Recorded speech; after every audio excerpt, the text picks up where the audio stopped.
Hey everybody, welcome back to Plum Figgy. This is Tammy. Aren't we so excited for this new cover design? It's so much less boring and I am really liking it. I'm kind of wishing I had done it earlier in the month, but actually kind of glad that I waited. But anyway, let's talk about what I'm actually doing today. So the prompt for today is star. And so I guess thankfully and luckily for me, because I was kind of in a hurry on getting this one done today, the star there that you see is something that I made several years ago, and was the only one left over from the many things that I had made that year. And so I'm like, well, let's go ahead and use it. It's already done. It's ready to go. And it's kind of perfect. So I decided the page that I wanted to decorate this today was this front inside cover. It was kind of the perfect colors. I really liked how it was kind of an intro for the journal. And also I knew this might be a little bit bulky because I'm going to do some embroidery on this paper star. And that I'm going to do some French knots. And so anytime you kind of do any of that, then it's just going to add a little bit of bulk. And that inside front cover page, because of the way I did the spine and because of the nature of the journal, it's an altered book with the original spine still intact. There was a bit of extra space there. So I thought that was kind of the perfect spot. So the way that I made the actual star, it is book page that I had pulled out from an old book that I had altered back in the day. It's not very clear or obvious, but it was tea dyed. I hurt my thumb right there when I was pulling off the cap of that. And that is why there's a little bit of pot. Like, I've had some nerve problem in my thumb. I did something on the inside of my thumb towards, where it meets my hand. I must have held something too heavy, or it's hurting. And I have to be really careful with how I'm doing things lately. I gotta let it heal, but I did not think through that one, and boy, that one stung.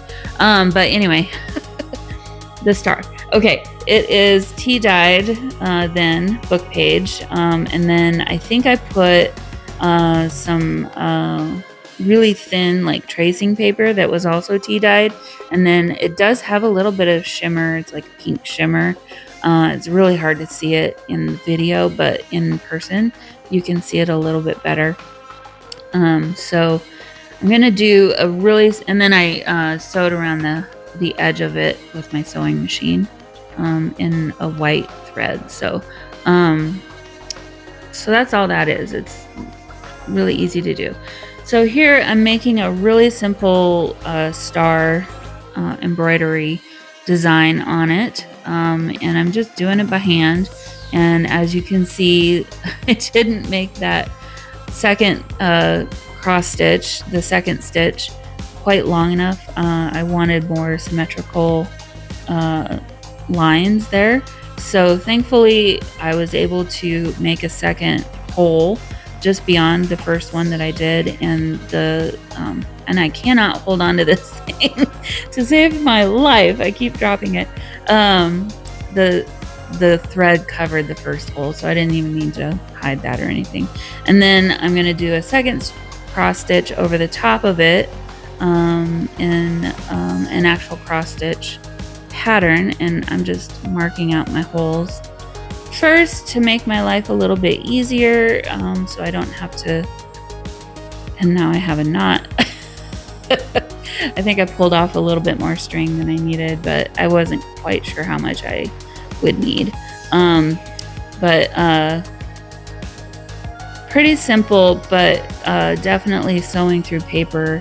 You want a strong needle, or if you don't have a strong needle, you want to have a pokey tool handy. Really pretty little star. Kind of reminds me of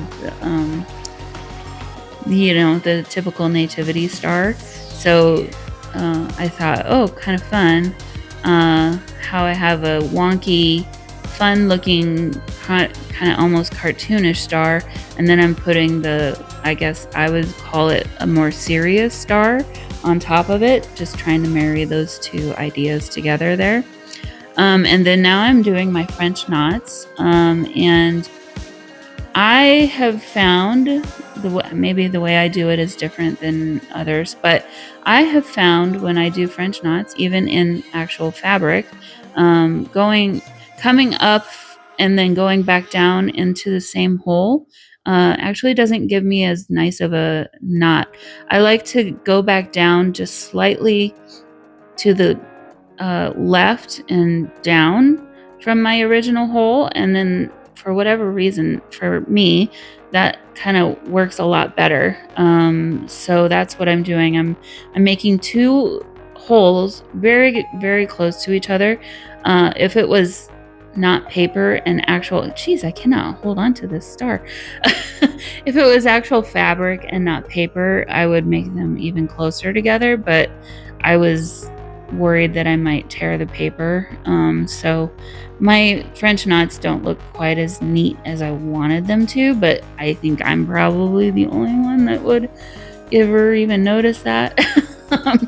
And then obviously to start the whole thing, you saw I didn't make a knot at the back. I wanted to keep this as not bulky as possible, and I don't know, maybe it probably wouldn't have mattered too much, but I just decided to put some washi tape down to hold that tail in place from my thread. And because the washi tape is old, I needed to use glue stick, and so obviously putting my needle through that made my needle a little bit sticky, and so I did have to clean off my needle once or twice in the process here.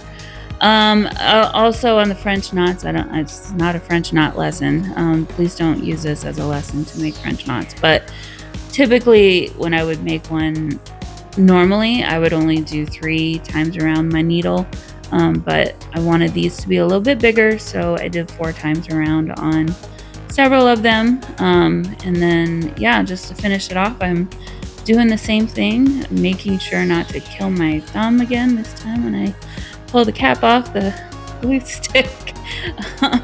And I'll just cover that and make sure you can't see the tape from the front of the star. So that's it for the star.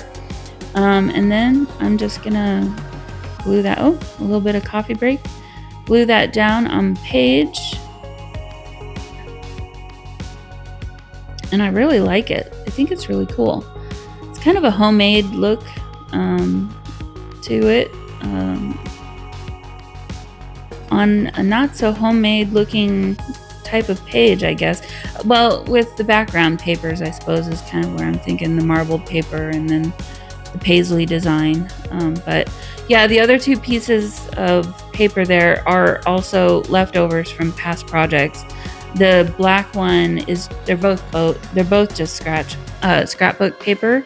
And the black one, I had painted some, I think that metallic champagne gold paint that I used on the previous page yesterday was just on there. And then the other one didn't do anything to it. It just happened to be the perfect size to do this little collage. And then here, I just kind of felt like it needed a little something more down at the bottom, and I wanted to get some more tabs throughout the journal. I think when I'm all done with the journaling prompts, I'm going to go back through the entire thing and add some more fabrics and tabs and things like that here and there, and maybe some charms and stuff, and just kind of finish it out. And so, because I haven't really done a whole lot of that in the actual daily journaling.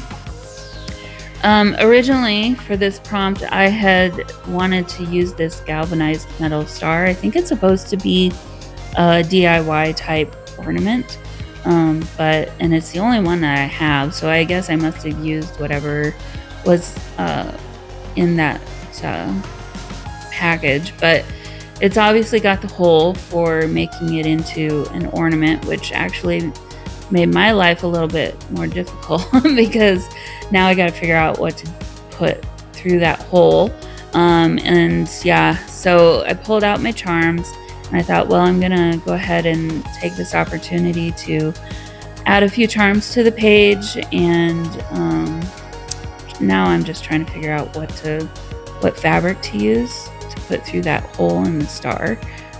This is a scrap of some really pretty, like dusty pink Tim Holtz fabric, and I absolutely love it. And I didn't want that red to show on the page. Really, I wanted to keep it just the pink. And originally I was going to put this one through, but I felt like it was such a shame because the script on it was so pretty, and then I wouldn't really use the other one. So I decided to put the shorter one through the star. We'll go ahead and hide that red ink on the red design on the fabric on the back, and then I'll go ahead and use my embroidery floss to make a bow to hold that little scrap of fabric onto the star. And it'll be really cute, and it is really cute. And then I was able to use that other piece of the Tim Holtz fabric down below, because I'm not going to be able to put this whole book through the sewing machine. Normally I would sew those pieces of fabric onto the page or journaling card or what have you, but it's kind of hard to sew. I guess I could do it. I mean, I've done it before, but I didn't feel like I needed to go to that extra step for this one. So I made a little ruffle with the glue down below on the right.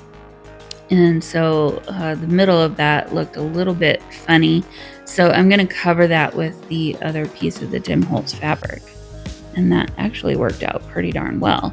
So here I'm just going to tuck this little guy in behind the other star and fix the bow just a little bit.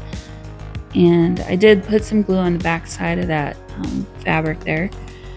This is that little charm that I had tried to make way back at the beginning of December that I said I would use, and then I never had. So I thought, well, let's go ahead and use that. It's easy. And then I found another little word charm. I think it says Wonder. It's a Tim Holtz Christmas word charm. And I'll put both of those on there with my needle and thread. So pretty simple, really. But in the end, I think it looks really cool. It's really, honestly, it's kind of one of my favorite pages in the whole journal. I really am happy with how this one turned out. So hope you guys enjoyed it, and I'm going to leave it here, and I will see you all in the next video tomorrow. All right, bye guys.